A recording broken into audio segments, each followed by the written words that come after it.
Grande é o Senhor e muito digno de louvor. As cidades do nosso Deus, seu santo monte.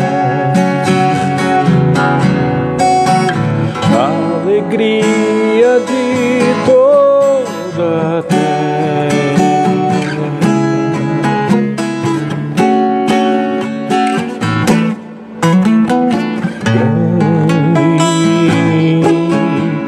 É o Senhor em quem nós temos a vitória, que nos ajuda contra o inimigo. Por isso diante dele nos prostramos.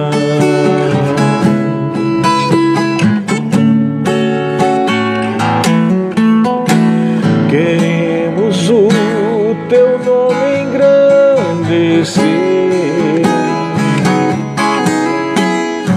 e agradecer-te por tua obra em nossas vidas.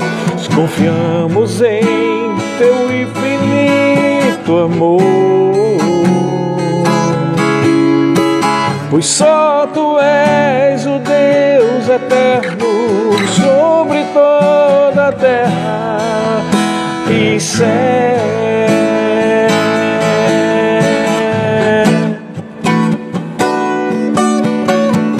Queremos o teu nome engrandecer e agradecer-te, Senhor, por tua obra em nossas vidas. Confiamos em teu infinito amor, pois só tu és o Deus eterno sobre toda a terra e céu.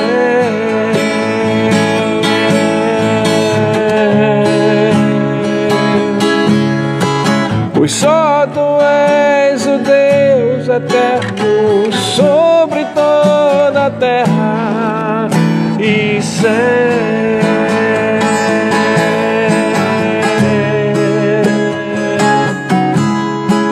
Pois só tu és o Deus eterno sobre toda a terra e céu.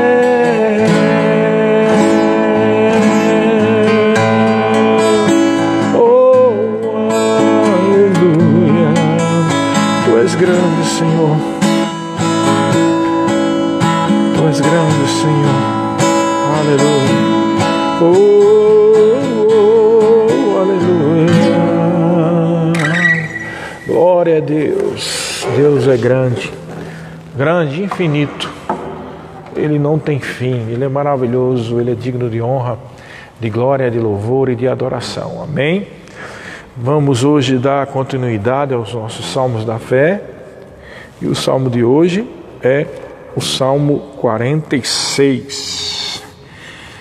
Um salmo maravilhoso, bem conhecido, né, com expressões e versículos já muito conhecidos. E é um salmo pequeno, eu não sei se a live de hoje vai ser menor, talvez ela seja um pouco menor do que as demais, mas com certeza nós vamos meditar em cima só desse salmo aqui, Salmo 46. Vamos ler a partir do versículo 1 até o 11, que diz assim: Deus é o nosso refúgio e fortaleza, é o socorro bem presente nas tribulações.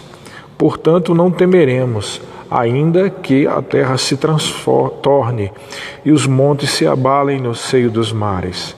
Ainda que as águas tumultuem e espumejem, e na sua fúria os montes se estremeçam. Há um rio, cujas correntes alegram a cidade de Deus, o santuário das moradas do Altíssimo. Deus está no meio dela, jamais será abalada. Deus a ajudará desde antemanhã. Bramam nações, reinos se abalam, Ele faz ouvir a sua voz, e a terra se dissolve. O Senhor dos Exércitos está conosco. O Deus de Jacó é o nosso refúgio. Vinde, contemplai as obras do Senhor, que assolações efetuou na terra. Ele põe termo à guerra até os confins do mundo, quebra o arco e despedaça a lança, queima os carros do fogo. Aquietai-vos e sabei que eu sou Deus. Sou exaltado entre as nações, sou exaltado na terra. O Senhor dos Exércitos está conosco. O Deus de Jacó é o nosso refúgio. Aleluia.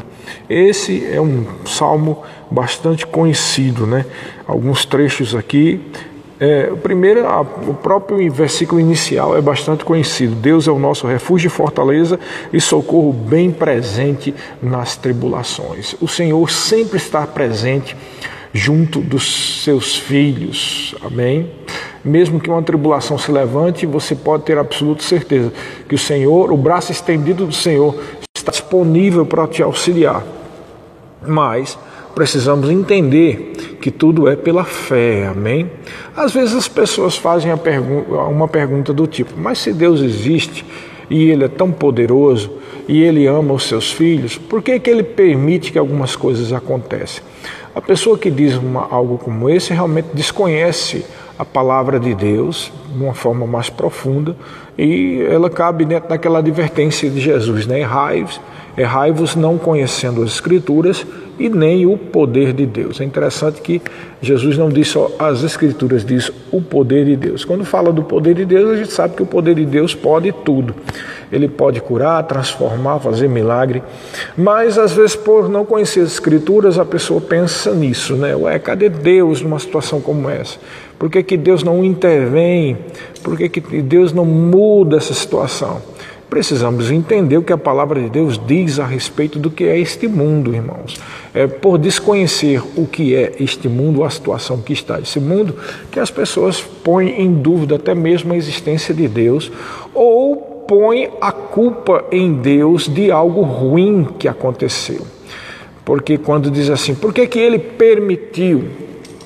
Então, esse mundo jaz no maligno. A palavra jaz significa permanece. O mundo jaz, o mundo permanece no maligno. E essa permanência do maligno aqui neste mundo foi dada graças, mas essa palavra graça devia ser só usada de uma forma positiva. Mas essa autoridade essa permanência do mal no mundo foi dada por causa do próprio homem, né? Quando o homem pecou no Jardim do Éden, ele deu autoridade para que o mundo estivesse no maligno. E essa autoridade foi dada quando o diabo enganou Adão e Eva e eles cometeram aquela alta traição, né? De mesmo tendo em tudo à disposição, eles preferiram desobedecer a Deus, tá? Depois a gente já falou muito sobre isso, né? Porque que Deus, sabendo que o homem no futuro poderia pecar, porque que Ele permitiu que o homem tivesse acesso ao fruto do conhecimento do bem e do mal, e nós falamos já sobre isso aqui, e porque Deus não queria não criou os seres como marionetes, como bonecos que são manipulados por Ele, mas seres com livre-arbítrio. Então, voltando, devido a essa falha, o mundo jaz no maligno. Então, não é bem assim. Por que Deus permite? Deus permite porque o homem deu a autorização ao mundo de que o diabo estivesse operando aqui. Então como é que Deus não muda isso? Claro que Deus mudou, por isso que Ele enviou Jesus, tá? E através de Jesus você pode viver uma vida de vitória, de autoridade espiritual, não tendo que permanecer debaixo da operação desse maligno que jaz aqui na terra. Quando eu digo não tendo que ficar, eu não estou dizendo que o mal não vem, mas que há como sim viver com muito pouco mal acontecendo na vida, e mesmo quando acontece alguma forma de mal, há assim como viver ou receber a vitória e ultrapassar aquela aquele ponto em que está aquela malignidade. Então, é exatamente isso, irmãos. Esse mundo jaz no maligno. Então, acidentes acontecem, né? Doenças acontecem, situações dificultosas acontecem, principalmente aquelas que têm a ver com o relacionamento humano. Então, se o mundo jaz no maligno, e a Bíblia diz que nossa luta não é contra carne nem sangue, mas contra principados e potestades, então está na cara que também o diabo usa pessoas, né? Então essa junção de fatores, as fatalidades, influências de pessoas, é que faz com que o mundo esteja debaixo dessa influência. E Deus permite, porque o homem deu essa autoridade. A única forma de a gente não viver debaixo disso tudo, ou superar essas tribulações, é por intermédio de Jesus. Então, aqui nesse primeiro versículo diz que o Senhor é o nosso refúgio e fortaleza e o socorro bem presente nas horas das angústias ou das tribulações. E isso é verdade, especialmente para nós que estamos na nova aliança, porque através de Jesus Cristo nós temos livre acesso à presença de Deus.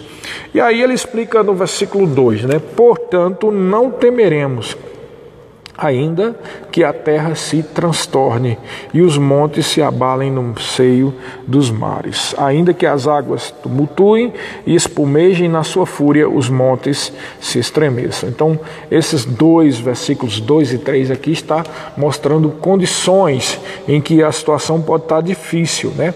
Por exemplo, agora nós estamos numa situação mais difícil do que estávamos há 2, 3 anos atrás, porque essa dificuldade agora envolve uma questão da enfermidade, e envolve também questões econômicas, e envolve toda a humanidade.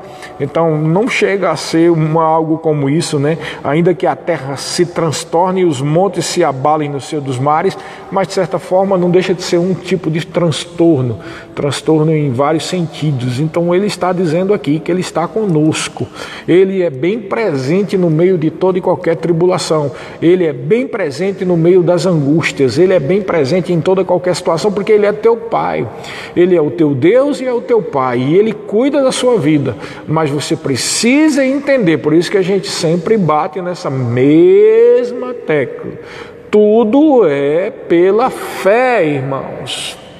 Tem pessoas que pensam assim, mas se Deus se Deus existe, se Deus é tão poderoso, por que ele não intervém de uma vez por todas e não abre os céus? E é claro que ele não vai fazer isso, ele não vai fazer isso, porque essa é a dispensação da graça. E na dispensação da graça, que é da graça e do Espírito, mas também é a dispensação da fé. Então, sem fé é impossível agradar a Deus. Você precisa crer em Jesus como seu Salvador e Senhor, você precisa agir em fé para usufruir dos benefícios de Deus. Ah, é muito difícil. Não, eu quero deixar uma coisa clara para você, presta atenção. Israel, o povo de Israel, na velha aliança, né, eles saíram do Egito e eles tiveram durante aquele tempo que estavam no deserto muitos milagres, muitos sinais miraculosos. Não só a própria manifestação das 10 pragas quando eles estavam no Egito, mas também tudo mais que aconteceu, como o mar vermelho se abrindo e depois veio codornizes do céu, a pedra brotou água da pedra, né, a roupa deles não se desgastou. Eles tiveram vários milagres ali, mas mesmo assim, mesmo com todas aquelas operações de milagres, nós vemos que o povo ainda se tornou incrédulo, o povo ainda era teimoso, e a coisa assim fica até difícil, algumas pessoas têm dificuldade de entender isso, mas eu quero que você entenda que hoje você tem essa dificuldade de entender porque você nasceu de novo. E como filho de Deus, você tem dentro de você o Espírito Santo de Deus. Então, quando você vê aquela situação do mar vermelho se abrindo, você tem dificuldade de entender aquilo. Você não consegue entender, porque você hoje crê no Senhor independente de ver o mar vermelho se abrindo. Não é verdade? Entendeu como é que é? Então, veja, mas o povo daquela época não era nascido de novo. Então é isso que nós queremos dizer, não adianta, Deus podia abrir o céu e mudar tudo e resolver e forçar as pessoas a se converterem e enviar logo os malignos para o inferno, mas isso não muda, isso não vai mudar. Aquele que não quer crer, não crê, irmãos, mesmo que haja um milagre no céu. Mesmo que abra os céus, a pessoa vai começar a achar que é mil e uma coisa, que é uma questão da física, a física pode explicar, que é uma alucinação coletiva, se o Senhor apareceu ou se todo mundo ouvir a voz, vão dizer que foi os Estados Unidos que fizeram algum projeto aí para sair som do céu. Então, para o incrédulo, tudo é justificativa. Está entendendo? Então não é assim, Deus não vai agir, porque tudo tem que ser pela fé. Aliás, a própria atitude da pessoa usar a fé para crer em Deus, e crer no Senhor Jesus Cristo, e crer na cura, e crer no batismo do Espírito Santo, isso por si só já é uma prova de nobreza espiritual. A Bíblia deixa claro, Deus dá graça aos humildes, mas resiste ao soberbo. Toda pessoa que não quer crer, que é sempre incrédulo nas coisas de Deus, ela é uma pessoa que é orgulhosa, uma pessoa que realmente não é humilde. E essa pessoa não dá provas de nobreza espiritual.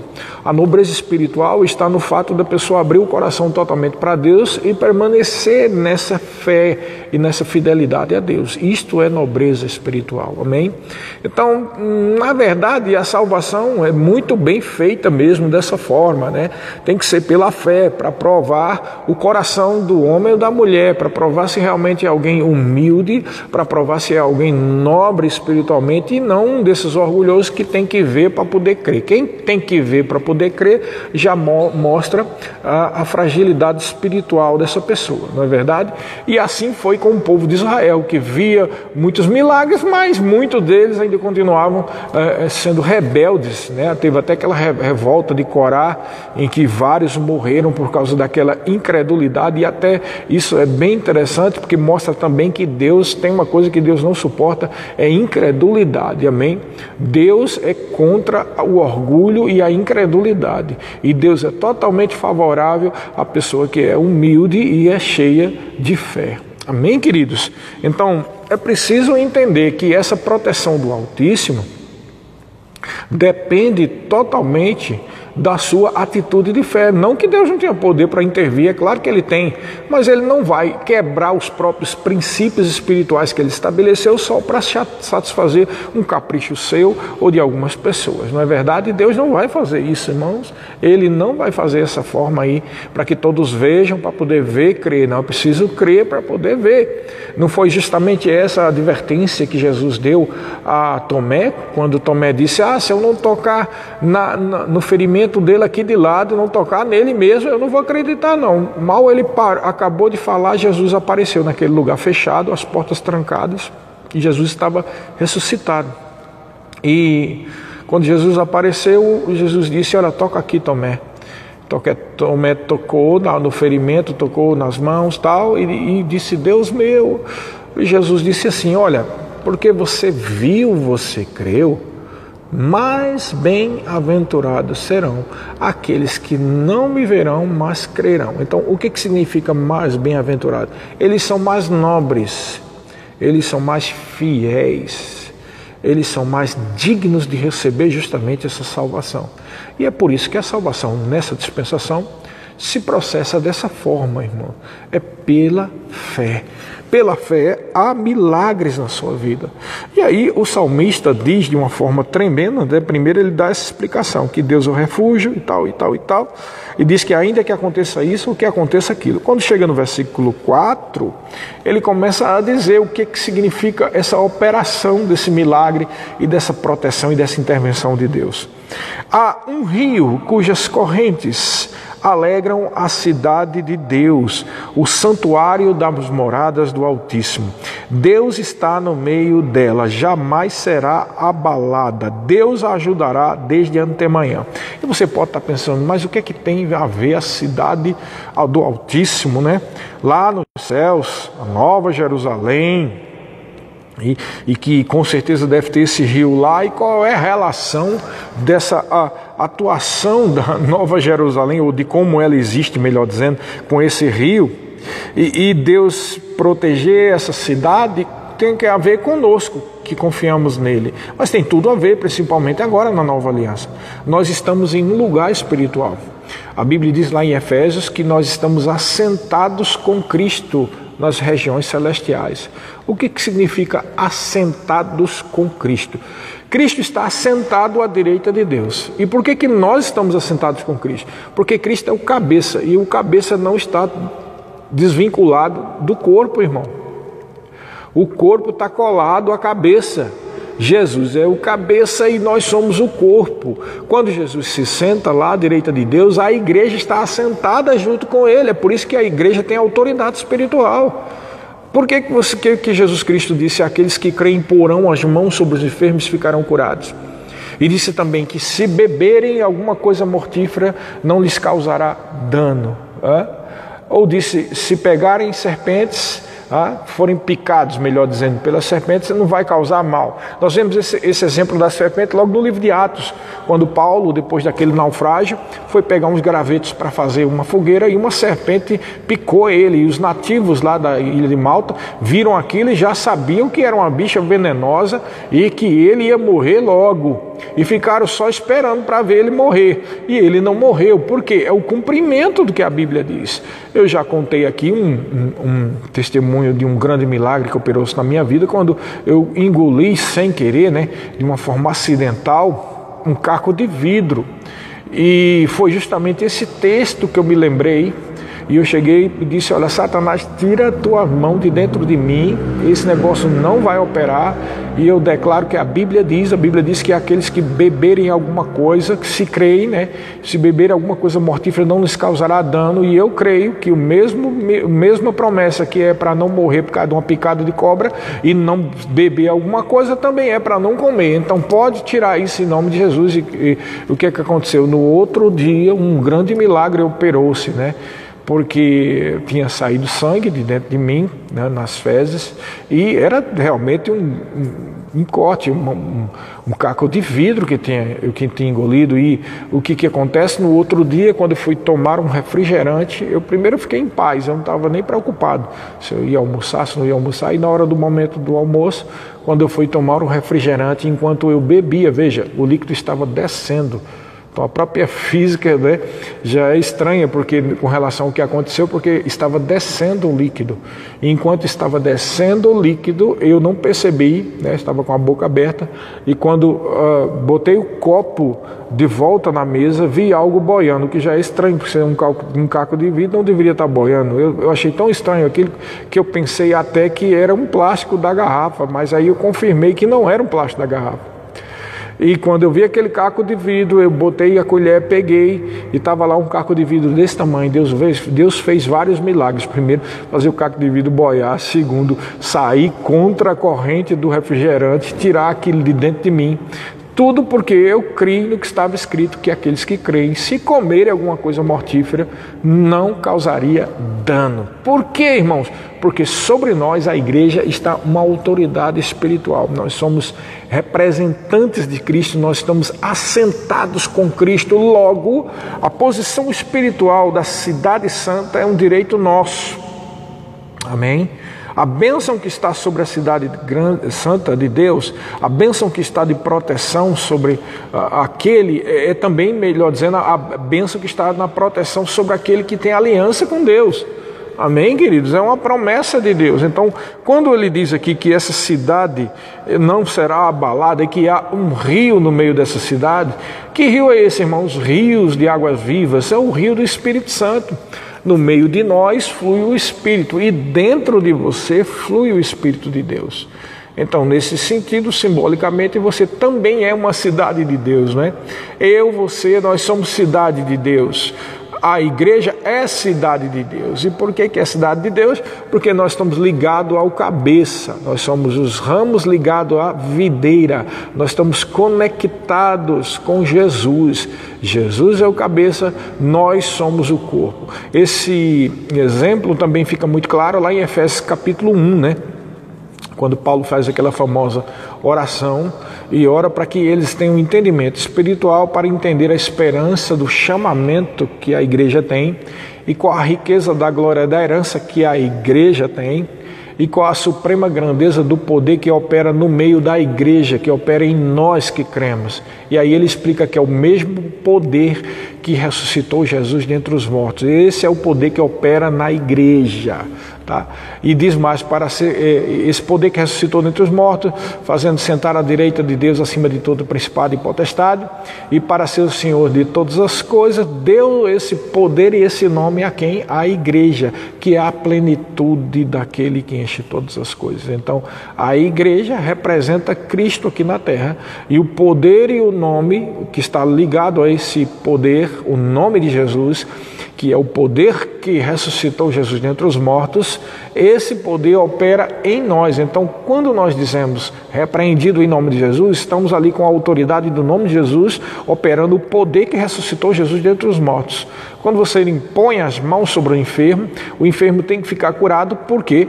Porque nós estamos ali com a autoridade representando Jesus Cristo, e nós estamos assentados com Cristo nas regiões celestiais, e nós temos um rio que flui no nosso meio, né? Que é o rio do Espírito Santo. Então, irmãos, não estamos sozinhos, não estamos órfãos, não estamos isolados, desconectados de Deus. Você tem contato com Deus. Ah, pastor, mas é porque eu não sinto. Mas não é para você sentir. Fé não tem nada a ver com sentimento, irmãos. Fé está feito, já foi definido. Você crê e está pronto, irmãos. Não vá por essa de sentir, não, porque tem muitas pessoas que têm entrado nessa de sentir, têm sido enganadas, né? E até é o motivo pelo qual alguns se decepcionam com a igreja, porque sente alguma coisa, ou percebe que o pastor, o pregador, está sentindo alguma coisa. E depois, no meio de tantos sentidos, estou sentindo isso, estou sentindo aquilo, também tem pessoas que terminam sentindo de cometer pecado e de escandalizar todo mundo, né?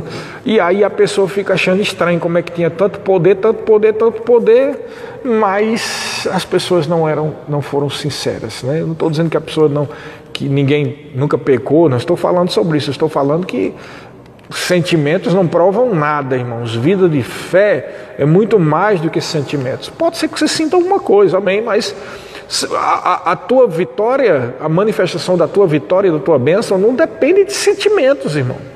Até porque sentimento engana também, porque tem pessoas que são muito intensas, melhor dizendo, né? São muito expansivas, intensas, e gritam, e a impressão que dá é que o poder de Deus está ali, e muitas vezes é só uma expressão de emocionalismo. Eu não estou dizendo que Deus também não usa as emoções, tá?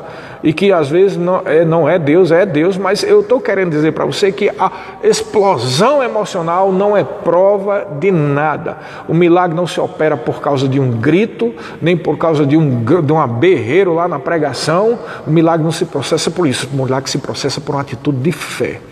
Então, é fé que muda a situação, amém? Quando você crê, o rio do Espírito flui em você. Então no versículo 6 diz assim: bramam nações, reinos se abalam, ele faz ouvir a sua voz e a terra se dissolve. O Senhor dos exércitos está conosco, o Deus de Jacó é o nosso refúgio. Vinde, contemplai as obras do Senhor, que assolações efetuou na terra. Ele põe termo à guerra até aos confins do mundo, e quebra o arco e despedaça a lança. Queima os carros no fogo. E esse versículo maravilhoso, que é o versículo 10, que diz assim: aquietai-vos e sabei que eu sou Deus, sou exaltado entre as nações, sou exaltado na terra. É interessante, né? Mais um versículo que não só prova uma atitude de fé, mas também explica aquilo que eu disse agora mesmo, que não é pelas emoções, nem pelo berreiro, nem pela inquietação, nem pelo grito que muda alguma coisa. Muito pelo contrário, Deus diz: aquietai-vos. Então, é tranquilo, irmãos. Tem que ser tranquilo. Eu aprendi uma coisa na minha vida, muitas coisas eu aprendi, claro, né?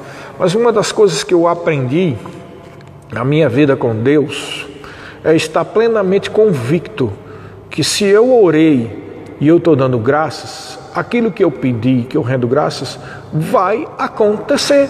E eu não vou ficar, como diz no Nordeste, agoniado, tá? Desesperado, tomando uma atitude descontrolada, tá? Então, quando estávamos em Aquidauana, nós estávamos na primeira igreja, e quando começamos lá, era uma igreja bastante pequena, né? E aqui da Ona é uma cidade que é uma cidade pequena e não tem muitos prédios onde se possa pôr uma igreja grande o bastante para ter o Rema, por exemplo.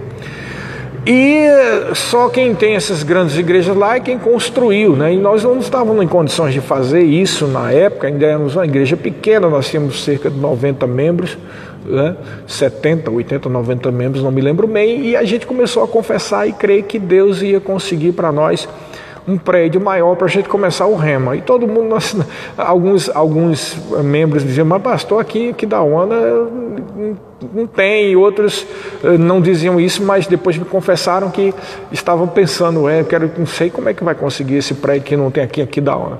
E a gente começou a confessar, e irmãos, eu já entreguei na mão do Senhor, eu já sei que Deus ia resolver essa situação. Um dia, quando a gente vai passando numa casa lá, tinha lá num prédio que eu nunca tinha visto, estava lá, aluga-se. E eu olhei, estava pintadozinho, cheguei, telefonei, e o cara da imobiliária me disse que tinha colocado aquela placa naquela manhã mesmo em que nós estávamos passando. E havia a prioridade ia ser para os correios, né, da cidade. E eu pedi a chave, fomos lá com a diretoria da igreja. Quando nós vimos, percebemos que era o lugar e fiquei tranquilo. Quando foi na segunda-feira, telefonei para ele, e aí? Alguma coisa? Eu não vou procurar saber dos correios. Depois ele deu a resposta para a gente que eles tinham desistido e a gente ficou. Então, tranquilo, irmãos. Era o prédio da igreja, não tem que estar correndo atrás. Aconteceu a mesma coisa aqui. Nós passamos 3 anos aqui no salão de eventos, lá no centro, próximo do centro da cidade, e também muita dificuldade de conseguir um prédio aqui, porque em Maringá os aluguéis são altíssimos, os prédios são muito caros, e a gente confiou em Deus, até que surgiu esse salão maravilhoso. Já era até um salão de eventos, com tudo, tem cadeiras, tem tudo, irmãos. Por quê? Porque decidimos confiar em Deus, irmãos.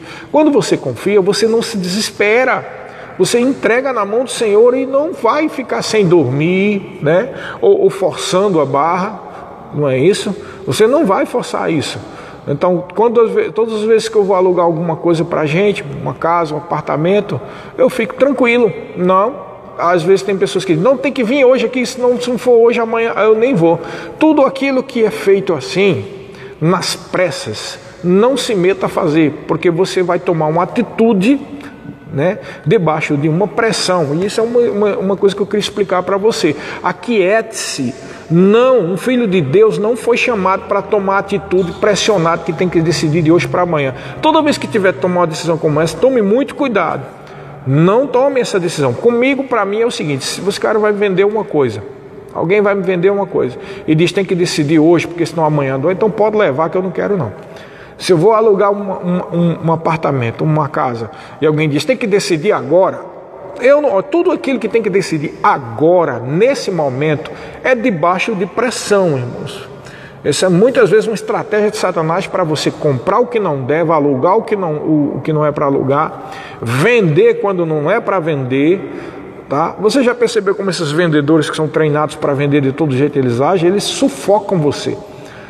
Você diz, eu não quero, não, mas quanto é que você quer? Não, não quero, e ele fica aquilo, daquele jeito, né? O pessoal no meio de rua também que quer vender ambulante fica sufocando, e eu não quero, e eu não quero, e eu não quero, porque eu não tomo nenhuma decisão sendo debaixo de pressão.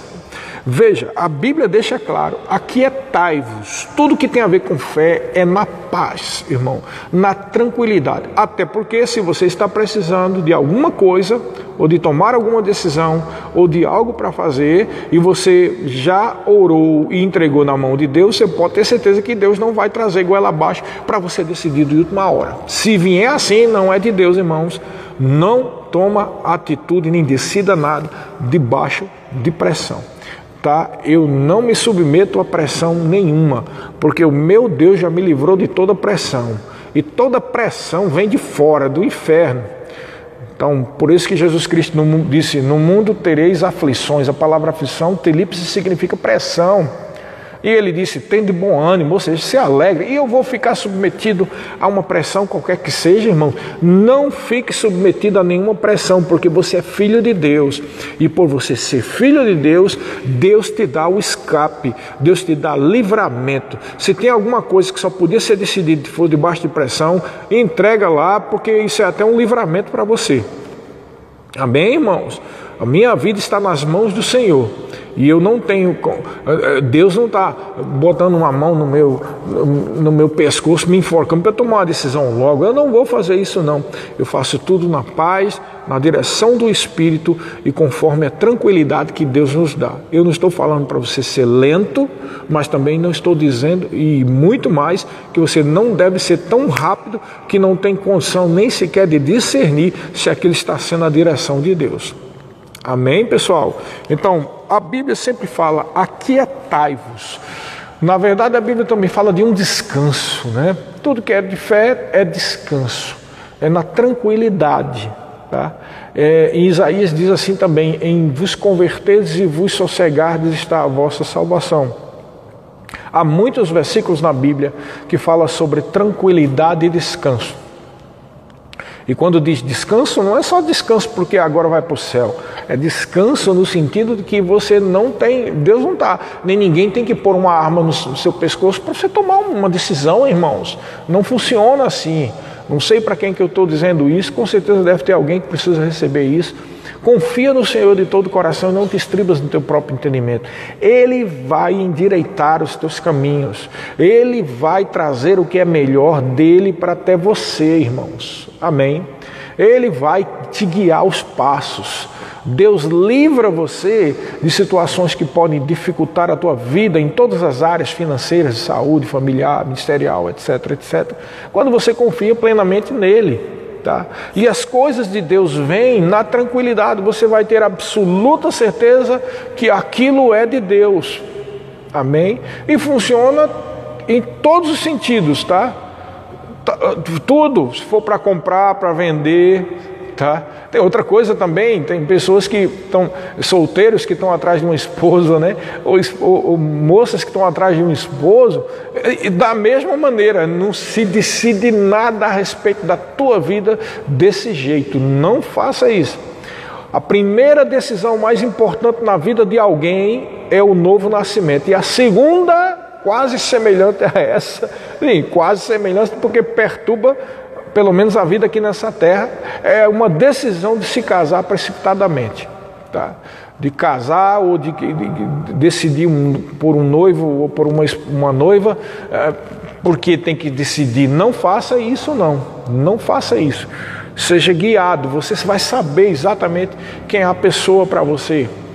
Você que é solteiro, um dia Deus vai trazer até você essa pessoa. Claro que eu não estou dizendo aqui que tem que ficar esperando. Não é isso. Eu estou dizendo que você deve confiar em Deus. E a espera em Deus não é ficar parado, tá? Assim também a atitude que tem que se tomar não é sair desesperado atrás de alguém. Nem um lado nem o outro. É confiar que o Senhor vai fazer por onde, né, o varão ou a varoa, é um termo bem evangélico aí que o pessoal diz, chegue até você conhecer. Tá? E assim também com relação às coisas materiais. Você não está orando por uma casa? Você confia em Deus por causa de uma casa? Você tem dando graças a Deus por causa de uma casa? Confia em Deus, irmãos. Vai chegar até você. Você não está atrás de um emprego? Confia no Senhor. Se você orou e está rendendo graça, o emprego vai chegar até você, irmãos. Simplesmente confia. Aquiete-se, aquiete o seu coração. Porque nem desespero, nem angústia, nem tribulação, nem esse sufoco desenfreado, como diz o ditado, essa sangria desatada para resolver um negócio vai adiantar nada. Isso não é fé, tá? Fé não age assim. Fé é confiança. Fé tem a ver com entrega.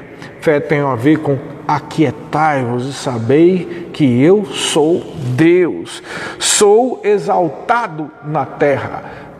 Por que ele termina dizendo isso? Sou exaltado. Porque se você corre para fazer alguma coisa, já deixa de ser Deus para ser você. Então Deus deixa claro, aquiete-se porque eu sou exaltado. Ou seja, confia em mim, diz o Senhor, E aí eu vou fazer, e você vai entender o que é isso. Eu não quero que você seja exaltado, porque você procurando exaltação por causa da tua rapidez, porque você é ligado, você é proativo e tal, e é desenrolado, você nem dá glória a Deus e não tem garantias nenhuma de que isso vai dar certo, porque está sendo você e não está sendo Deus. Amém? Então, aquietai-vos e sabei que eu sou Deus. Isso vale para tudo, irmãos. Finanças, objetos que você precisa, relacionamento, ministério, casamento, tudo que envolve as tuas necessidades e dos teus familiares tem que ser pela paz. A Bíblia diz: em paz sereis guiados. Faltou paz, não é de Deus. Por isso que esse negócio de decidir de última hora tem que ser hoje, porque amanhã vai resolver aquilo. Não tem paz nisso, não. Não decida desse jeito. Porque isso pode ser uma estratégia de Satanás para destruir as tuas finanças, destruir a tua paz. Tem pessoas que pensam que estão fazendo um excelente negócio porque tem que resolver logo.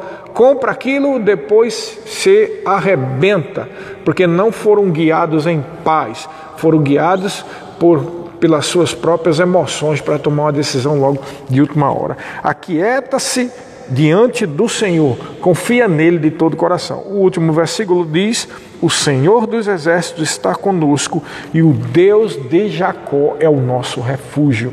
Então, esse último versículo diz que Deus está conosco, irmão. Irmão, deixa eu dar um testemunho aqui para algumas pessoas. Uma vez eu escutei um pastor chegando dizendo para mim que: Sérgio, tu para com essa história de dizer que tu falhasse nisso, ou que tu precisa confessar tal coisa, ou porque você foi fraco em tal lugar, que isso transmite insegurança para as pessoas. Isso foi há muitos anos atrás, né? Eu discordo totalmente. Não é esse exemplo que nós vemos na Bíblia, tá? Nós vemos justamente na Bíblia o testemunho de fraquezas das pessoas sendo sobrepujada pelo poder de Deus que operou em socorro daquelas pessoas, né? E, além do mais, as pessoas precisam entender que nós somos filhos de Deus, mas por sermos filhos de Deus, não somos super-heróis que nunca erramos. Assim não precisaria de Deus. A fé não faz de você um super-homem, mas a fé é a sua total dependência daquilo que o nosso Deus Todo-Poderoso garantiu, e por causa dessa total dependência, essa confiança, essa atitude de fé, o Deus Todo-Poderoso tem ferramentas e espaço para agir na nossa vida. Isso é fé, irmãos. Nós precisamos aprender que nós somos dependentes. Então, mesmo que eu tenha muito entendimento da palavra, vamos supor, e que eu esteja cheio de fé, nunca eu posso ter uma atitude orgulhosa e arrogante como essa, achando que eu não devo dizer certas coisas, que é para não trazer insegurança para as pessoas. Muito pelo contrário. Então, por que eu estou dizendo todo esse rodeio, né? Ontem eu fui pregar aqui na igreja, e estudando muito para a aula do Rema que eu vou dar na semana que vem, terminei ficando com um cansaço mental, né? Na verdade, muito cansado na mente. E quando começou o culto aqui, irmãos, eu te digo, só para você ter ideia de como Deus opera e como Ele vem em socorro. Eu não sabia o que eu ia pregar, não tinha a menor ideia. E além de não saber e não ter a menor ideia, minha mente estava divagando, cansada. Então, quando eu pensava em algum texto bíblico, nada vinha. Não só porque eu não tinha recebido uma direção específica até aquele momento, mas porque eu estava com cansaço mental. Olha só como Deus opera, veja como Deus está no nosso meio, como está dizendo nesse versículo aqui. E eu disse: Senhor, só Tu, porque não tenho a menor ideia do que é que eu vou pregar ou ensinar ou o que quer que seja. E aí abri no tablet a minha Bíblia. Eu vou dizer assim nesses termos para você entender a minha fragilidade. E eu fui com a cara lá de Provérbios. Olhei Provérbios, tem Provérbios aqui. Será que é Provérbios? Aí abri Provérbios, olhei todos os capítulos assim de Provérbios, escolhi 4 aleatoriamente, 4, tá? E quando eu estava abrindo no quarto, eu vi lá, né, sobre tudo que se deve guardar, guarda o seu coração. E aí eu fiz a oração rápida e silenciosa diante de Deus. Senhor, vai ser tu, somente tu aqui, que vai ministrar essa pregação aqui. E eu comecei pela fé. Vamos ler aqui, irmãos. Eu não tinha ideia nenhuma, nem estava crendo que Deus ia agir de alguma forma. E quando a gente leu, né, já me começou a vir uma inspiração. E agora veja como Deus opera ainda mais, né?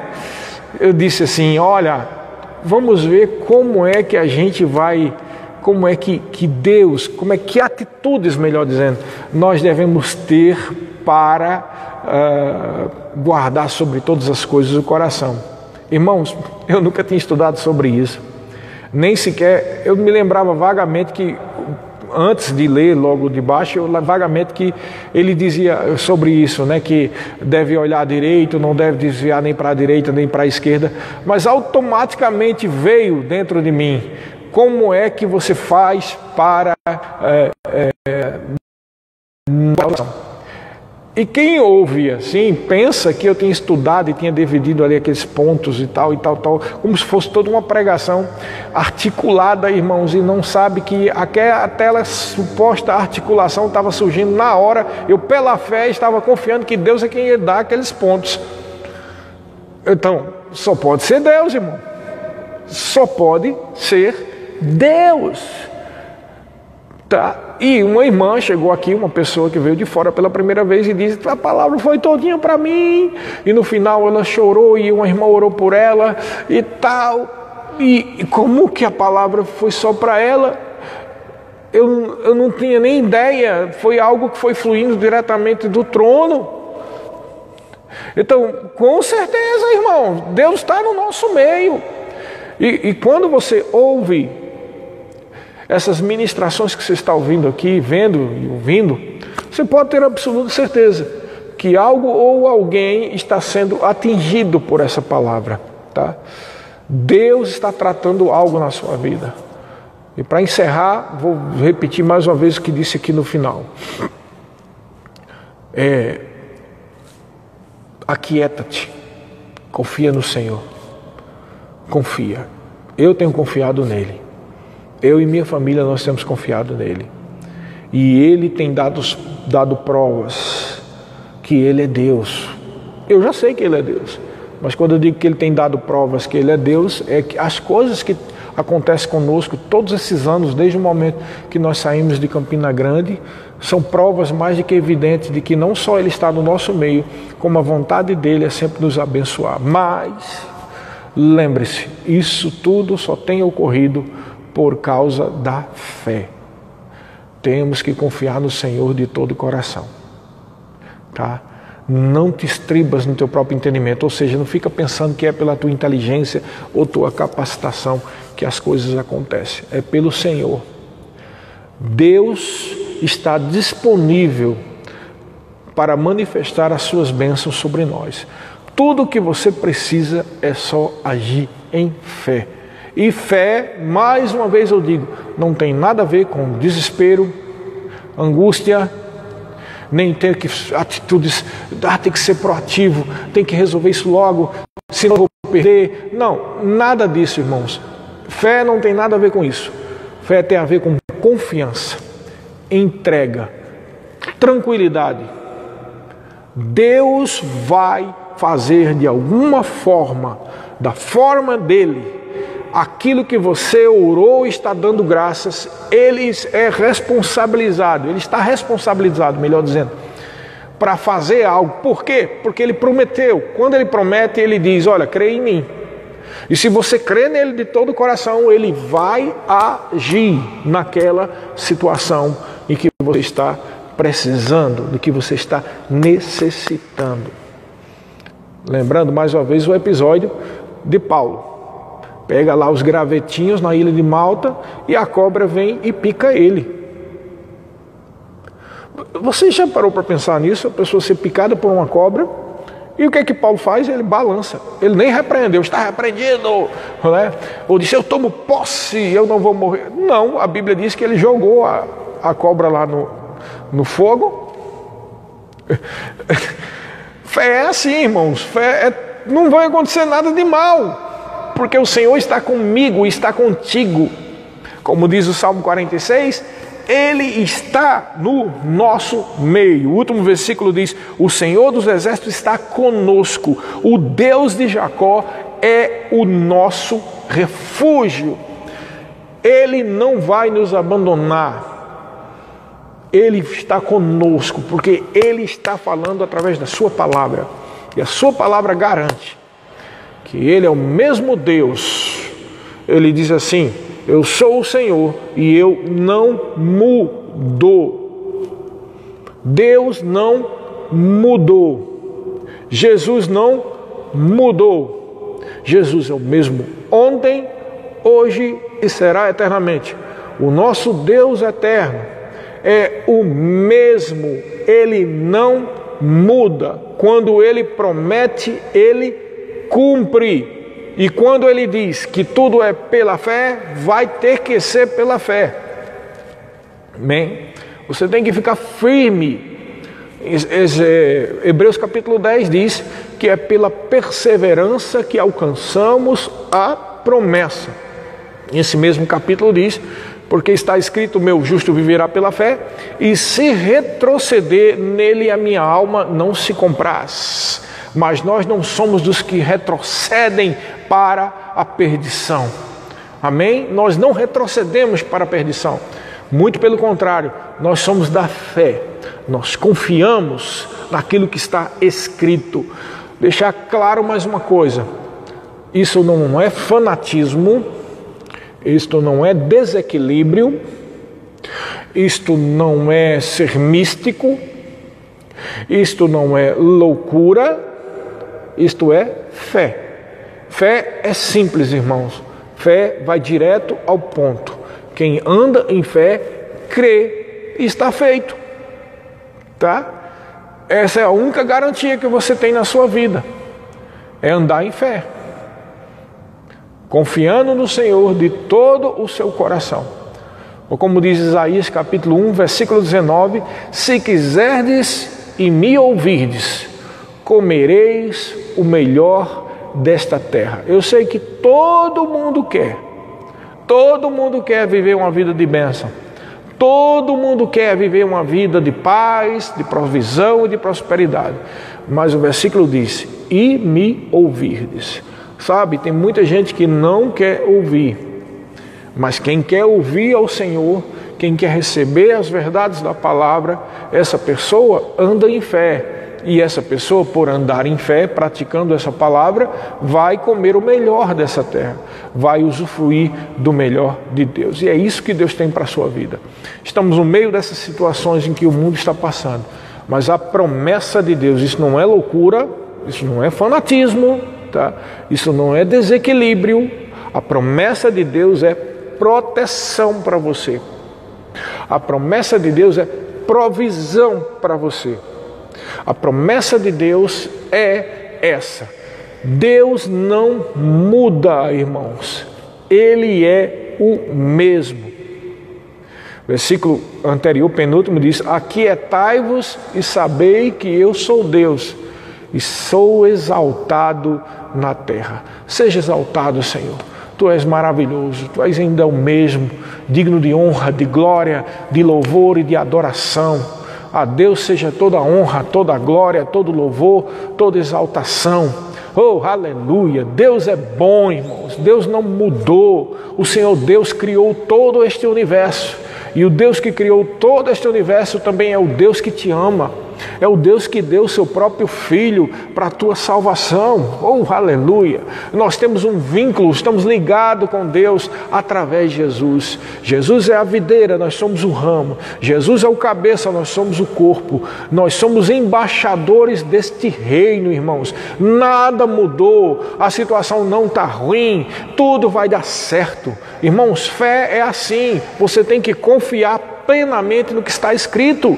Confia. Como eu sempre digo nas pregações aqui, olha, uma das grandes importâncias da palavra da fé, das maiores importâncias, é essa realidade que eu vou dizer agora e que eu vou repetir mais uma vez para você aqui. Quando você está numa enfermidade, ou num leito de enfermidade, ou precisando de um milagre, para pagar uma conta, para uma coisa que naturalmente não tem condição nenhuma, quando você está precisando de alguma forma de uma intervenção, de um milagre, não é a opinião dessas pessoas que dizem que você é fanático, que você é desequilibrado, que você é místico, que você é aquilo, que você é exagerado, que vai acudir. Não são eles que pagam as suas contas, nem que opera milagre, nem nada. No final das contas, irmãos, fica só essa verdade. Só está tu, teu Deus e a palavra do teu Deus. Se essa palavra está dentro de você produzindo fé, é ali, através dessa ferramenta, que vai ser operado o milagre. Amém? Aquietai-vos e sabei que Deus é Deus e Ele é exaltado em toda a terra. Sejam abençoados, né? Medita nessa palavra, confia nessa palavra, vai dar tudo certo, irmão, em nome de Jesus.